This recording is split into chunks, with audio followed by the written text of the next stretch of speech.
বাসের ড্রাইভার পেশাব পায়খানা ধরলে দাঁড়ায়, আল্লাহু আকবার শব্দে দাঁড়ায় না। সিএনজি ড্রাইভার পেশাব পায়খানা ধরলে দাঁড়ায়, আল্লাহু আকবারে দাঁড়ায় না। আল্লাহ এটা বলতেছে যে কুল ফাআন্না তুসহারুন, তবু কি তোমরা মাতাল হয়ে থাকবা? আহা, কি জবাব দিবেন আল্লাহকে? ভাই ভাই কি জবাব দিবেন বলেন?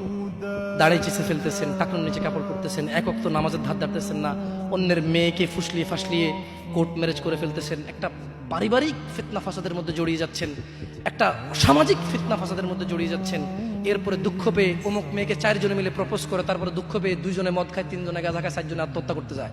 3 জনের বাঁচানো যায়, একটা আত্মহত্যা তো করে না, কিন্তু জীবন শেষ। পরীক্ষার সময় পড়েনি, ক্লাসের সময় ক্লাসে যায়নি, মাদ্রাসার সময় মাদ্রাসা যায়নি, সলাতের সময় মসজিদে আসেনি, এভাবে তার জীবন যৌবন সব শেষ করে দেয়। আল্লাহ এই জন্য বলছে ফাআন্না তুসহারুন, ও নবী এদেরকে বলেন তবু কি তোমরা মাতাল থাকবা?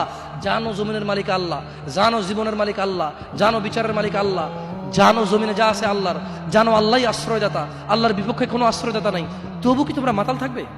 এটাই আল্লাহ বলছেন। শুনুন যুবক, তোমাকে বলি, চাচা আপনাকেও বলি, হোক সেটা আল্লাহর নবীর নামে গান, বাদ্যযন্ত্র হারাম। বাদ্যযন্ত্র কি?